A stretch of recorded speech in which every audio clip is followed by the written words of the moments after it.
ఈరోజు అలోపతి ఇంకా వేరే మెథడ్స్ ఆఫ్ ట్రీట్మెంట్ ఈ మధ్య కాలంలో వచ్చినటువంటి, కానీ మన దేశంలో పుట్టి ప్రపంచానికి ఒక జ్ఞాన భిక్షగా ఉన్నటువంటిది మన ఆయుర్వేదం.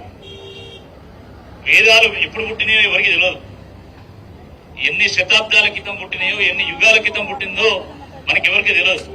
మరి అలాంటి ఆయుర్వేదము దాంతో పాటు పంచభూతాలను అంటే గాలి, నీరు, నిప్పు, నేల, ఆకాశాన్ని వినియోగించి చికిత్స చేసేటువంటి న్యాచురోపతి కావచ్చు, లేకపోతే హోమియో కావచ్చు, లేకపోతే యునానీ కావచ్చు, ఈ కోర్సెస్ ని చదువుతూ ప్రజలకు వైద్యాన్ని అందించాలని ముందుకు సాగుతున్నటువంటి డాక్టర్లు ఈరోజు రోడ్డెక్కి రోధించడం నిజంగా చాలా బాధ అనిపిస్తా ఉంది.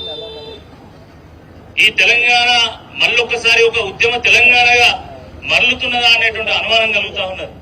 ఎందుకంటే ఈ రోజు ఈ రాష్ట్రంలో రోడ్డెక్కినటువంటి వాళ్ళు లేరు. ఆశా వర్కర్లు, అంగన్వాడీ వర్కర్లు, విద్యుత్ ఆర్టిజన్లు, విద్యార్థులు, నిరుద్యోగులు, మహిళలు, రైతులు ఎక్కడికి పోయినా ఆయా వర్గాల వాళ్ళు రోడ్డెక్కి ఈరోజు వాళ్ళ హక్కుల కోసం కొట్లాడేటువంటి ఒక పరిస్థితి ఈ రాష్ట్రంలో రావడం చాలా బాధాకరం. దానికి డాక్టర్లు కూడా అతీతం కాదని ఈ రోజు ఇందిరా పార్క్ లో జరుగుతున్నటువంటి ధర్నా మనకు తెలియజేస్తా ఉంది. చాలా బాధాకరం. ఏ దేశంలో అయినా ఏ రాష్ట్రంలో అయినా విద్య, ఉద్యోగము, ఉపాధి కల్పన అనేది ప్రభుత్వాల బాధ్యత ఉంటది. ఎందుకంటే ఏ దేశంలో అయినా ఏ రాష్ట్రంలో అయినా యువశక్తియే అత్యంత విలువైనటువంటి శక్తి. యువ మానవ వనరులే అత్యంత విలువైనటువంటి వనరులని చెప్పి సందర్భంగా మనం చేస్తా ఉన్నాను.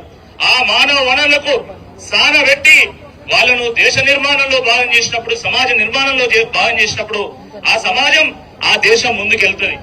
కానీ బాధాకరమైనటువంటి విషయం ఏంటంటే ఈ రాష్ట్రంలో స్వయంగా ముఖ్యమంత్రి, విద్యాశాఖ మంత్రి ఉన్నా కూడా విద్యాశాఖ మొత్తం భ్రష్టు పట్టిపోయేటువంటి ఒక పరిస్థితి నిర్మాణమైంది. నిన్నగాక మొన్న మీరు చూసిండ్రు పేపర్లలో తెలంగాణ రాష్ట్రంలో కేవలము 5.5% నిధులు మాత్రమే విద్యాశాఖలో ఖర్చు పెడుతున్నారని. మీరు ఆలోచించండి. బీహార్ లాంటి రాష్ట్రము ఈరోజు బడ్జెట్ లో 20% నిధులు ఖర్చు పెడుతున్నారు విద్య కోసము. ఢిల్లీ లాంటి రాష్ట్రం 24%, అస్సాము 18%, ఛత్తీస్గఢ్ 12%.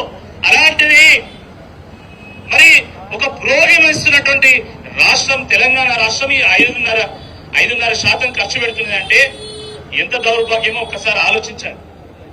నేను ఎందుకు మాట్లాడుతున్నా అంటే వైద్యో నారాయణో హరి అంటారు. అంటే వైద్యుడు దేవునితో సమానంగా భావిస్తాం. ఎందుకంటే దేవుడు మనకు ప్రాణం పోస్తే పునఃప్రాణం పోసేది డాక్టర్లు మాత్రమే. ఆ శక్తి కేవలం డాక్టర్లకు మాత్రమే ఉంటది. మరి అలాంటి డాక్టర్లు ఈరోజు ఏం కోరుకుంటున్నారండి? ఏం కోరుకుంటున్నారు? మాకు న్యాయబద్ధంగా రావాల్సినటువంటి స్టైఫండ్ ఇవ్వండి అని మాత్రమే కోరుకుంటున్నారు. ఒక హౌస్ సర్జన్ గా లేదా ఒక పీజీ స్టూడెంట్ గా మీరు విద్యను అభ్యసించాలంటే ఎన్ని ఖర్చులు ఉంటాయి? మీకు హాస్టల్ ఫీజు ఉంటుంది, స్టేషనరీ ఉంటుంది, బుక్స్ ఉంటాయి, ఎన్నో ప్రాక్టికల్ ఎక్విప్మెంట్స్ కొనేటివి ఉంటుంది, రవాణా ఖర్చులు ఉంటాయి, భోజనం ఖర్చులు ఉంటాయి. ఈరోజు నిత్యావసర వస్తువుల ధర ఆకాశం నటుగా ఉన్నది. 500 రూపాయలు తీసుకపోతే ఈరోజు కూరగాయలు వచ్చేటువంటి ఒక పరిస్థితి లేదు. ఈరోజు రవాణా ఖర్చులు పెరిగిపోతా ఉన్నాయి. కాబట్టి ఇటువంటి ఈ సమయంలో మరి కనీసము ఒక 30,000 స్టైఫండ్ ఒక హౌస్ సర్జన్స్ కి ఇవ్వాలి, 25,000 స్టైఫండ్ హౌస్ సర్జన్స్ కి ఇవ్వాలని, పీజీ స్టూడెంట్స్ ఒక 60,000 రూపాయలు ఇవ్వాలని కోరుకోవడంలో తప్పేందని చెప్పి ఈ సందర్భంగా ప్రభుత్వాన్ని సూటిగా ప్రశ్నిస్తా ఉన్నాం. నాకు అర్థం కాదు, మీరు హైదరాబాద్ నుంచి నల్గొండ పోవాలంటే మీకు హెలికాప్టర్ కావాలి, నల్గొండ నుంచి వెళ్ళి హైదరాబాద్ రావాలంటే హెలికాప్టర్ కావాలి. మీ మనవల్ని సోకులు తీర్చడానికి 100 కోట్లు ఖర్చు పెట్టి మీరు ఫుట్బాల్ ఆడాలి. మీ కోరికలను తీర్చుకోవడానికి అందాల పోటీలు పెట్టి మీరు 100 కోట్లు ఖర్చు పెట్టాలి. రేవంత్ రెడ్డి గారు తన సోకుల కోసం ఒక బర్బరీ షర్టు కోసం 40,000 రూపాయలు ఖర్చు పెట్టాలి. ఒక హర్మస్ జాకెట్ కోసము 5 లక్షల రూపాయలు ఖర్చు పెట్టాలి. స్నీకర్ బూట్ల కోసం 90,000 రూపాయలు ఖర్చు పెట్టాలి. కానీ ఆయుష్ విద్యార్థులకు న్యాయమైనటువంటి స్టైపెండ్ ఒక 25,000 ఒక 50,000 ఇయ్యాలంటే ఎందుకు మనసొస్తలే అని చెప్పి ఈ సందర్భంగా మేము సూటిగా ప్రశ్నిస్తా ఉన్నాం. ఏదో కాంట్రాక్టర్లకు చెల్లించడానికి డబ్బులుంటాయి, ఢిల్లీకి మూటలు వేయడానికి డబ్బులుంటాయి, మీ ఢిల్లీ నాయకులకు కప్పం కట్టడానికి డబ్బులుంటాయి.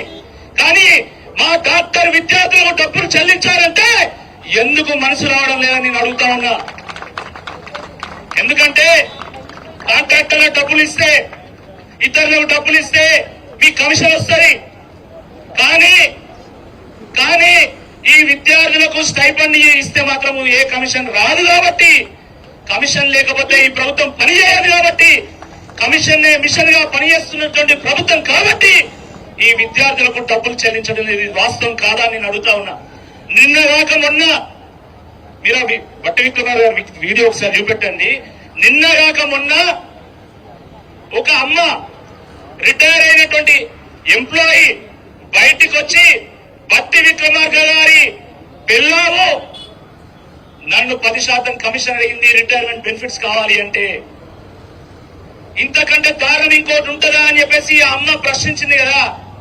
మరి సిగ్గు లేదా బట్టి విక్రమార్క గారికి అని చెప్పి ఈ సందర్భంగా నేను సూటిగా ప్రశ్నిస్తా ఉన్నా. ఒక రిటైర్ అయినటువంటి ఒక ఎంప్లాయీ దగ్గర మీరు 10% కమిషన్ తీసుకుంటున్నారంటే మీరు మనుషులా మృగాలా అని అడుగుతున్నా. రక్తం ఉన్నన్ని రోజులు వాళ్ళు ప్రభుత్వం కోసం పనిచేస్తారు. ఒంట్లో రక్తం ఉన్నంత కాలం వాళ్ళు ప్రజలకు సేవ చేస్తారు. రక్తం చచ్చిపోయిన తర్వాత ఈరోజు శత్రు ద్వేషాలకు చిక్కినటువంటి ఒక యుద్ధ ఖైదీలాగా వాళ్ళని చిత్రీకరిస్తా ఉన్నారు. వాళ్ళని కూడా చివరకు 65 ఏళ్ళు 70 ఏళ్ళు వచ్చినటువంటి అమ్మలను అన్నలను కూడా వాళ్ళను కమిషన్ ఇవ్వడం బాధాకరం. మీరు ఇంతమంది పీజీ విద్యార్థులు ఉన్నారు. మీకు ఏమైనా డబ్బులు ఇస్తే మీరు మీ బట్టి విక్రమార్క కమిషన్ ఇస్తారా చెప్పండి. మీకు 60,000 స్టైపెండ్ ఇస్తారు. మీరు 6,000 10,000 ఇస్తారా బట్టి విక్రమార్క గారికి? ఇయ్యరు. అందుకనే ఆయన బట్టి విక్రమార్క గారు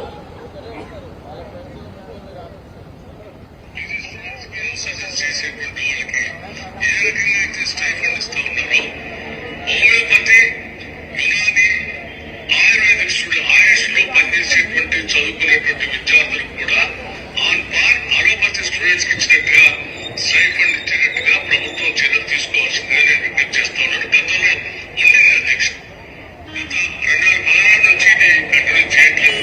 దయచేసి దాన్ని పరిశీలన చర్య తీసుకోవాల్సింది కోరుతున్నాను. సుతపు సంవత్సరాలు చెప్పమంటే నెంబర్ 1 ఇక వీళ్ళు కాంగ్రెస్ వాళ్ళు నెంబర్ 1. ఆ రోజు నువ్వు ప్రతిపక్షంలో ఉన్నప్పుడు ఏమన్నావు? అల్లోపతి డాక్టర్లకు సమానంగా మా ఆయుష్ పీజీ స్టూడెంట్స్ కావచ్చు, హౌస్ సర్జన్స్ కావచ్చు స్టైపెండ్ ఇవ్వాలని మీరు డిమాండ్ చేసింది వాస్తవమా కాదా బట్టి విక్రమార్క గారని చెప్పి ఈ సందర్భంగా సూటిగా ప్రశ్నిస్తా ఉన్నా. మరి ఈ రోజు ప్రభుత్వంలో వచ్చిన తర్వాత ఆ రోజు చెప్పినటువంటి మాటలు గుర్తుకు రావడం లేదా అని చెప్పి ఈ సందర్భంగా నేను ప్రశ్నిస్తా ఉన్నా.